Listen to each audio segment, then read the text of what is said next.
દેવગઢ બારિયા અને ધાનપુર તાલુકા પંચાયતના મનરેગા યોજના હેઠળ 71 કરોડથી વધુ રૂપિયાની ગેરરીતિ અચરાઈ। દાહોદ બી ડિવિઝન પોલીસ મથકે ડીઆરડીએ નિયામક દ્વારા દેવગઢ બારિયા અને ધાનપુર તાલુકા પંચાયતમાં મનરેગા યોજના હેઠળ 71 કરોડથી વધુ રૂપિયાની ગેરરીતિ આચરાઈ હોવાની 35 એજન્સીના નામ સાથે ફરિયાદ નોંધાવી હતી, જેમાં પોલીસ તપાસમાં અગાઉ કર્મચારીઓ તેમજ મંત્રી બચુભાઈ ખાબડના મોટા પુત્ર બળવંત ખાબડ સહિત 7 લોકોની ધરપકડ કરી હતી, જેમાં કેટલાકના રિમાન્ડ પૂર્ણ થતાં જ્યુડિશિયલ કસ્ટડીમાં મોકલાયા હતા। ત્યારે અમુક રિમાન્ડ ઉપર છે, ત્યારે પોલીસને વધુ એક સફળતા મળી હતી।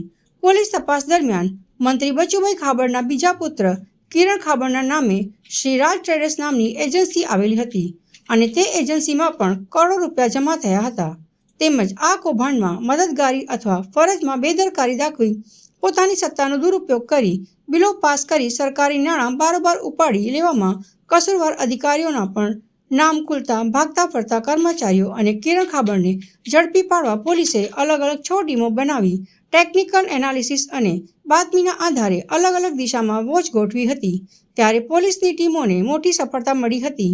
કિરણ ખાબડને હાલોલ બરોડા હાઈવે ઉપરથી ઝડપી પાડ્યો હતો, જ્યારે ધાનપુરને તાત્કાલિક ટીડીઓ અને હાલના ડેપ્યુટી ટીડીઓ રસિક રાઠવાને છોટા ઉદેપુરથી અને એપીઓ દિલીપ ચૌહાણને તારાપુરથી તેમજ એપીઓ ભાવેશ રાઠોડને માંગરોળ એમ અલગ અલગ દિશામાંથી ઝડપી પાડ્યા હતા। આ સિવાય એનજે કન્સ્ટ્રક્શનના પ્રોપરાઇટર પાર્થ બારિયાની પણ ધરપકડ કરી હતી। હાલ મંત્રી પુત્ર કિરણ ખાબડ સહિત 5ની ધરપકડ સાથે સમગ્ર મનરેગા કૌભાંડમાં કુલ 12 લોકોની ધરપકડ કરાઈ છે।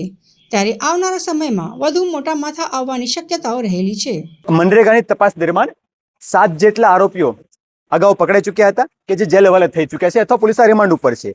આજરોજ 4 જેટલા અન્ય આરોપી, જેમાં કિરણ ખાબડ કે જે એજન્સીના પ્રોપરાઇટર છે, દિલીપ ચૌહાણ કે જે એપીઓ તરીકે કામ કરતા હતા, આર.કે. રાઠવા તત્કાલીન ટીડીઓ હતા અને પાર્થ બારિયા કે જેઓ એજન્સીના ઓનર તરીકે કામ કરતા। આ 4 લોકોને અટક કરવામાં આવેલી છે। આ સિવાય 5મો એક્યુઝ છે, જેમને પોલીસ દ્વારા રાઉન્ડ કરવામાં આવેલો છે અને હાલમાં ટીમ ઓન ધ વે છે।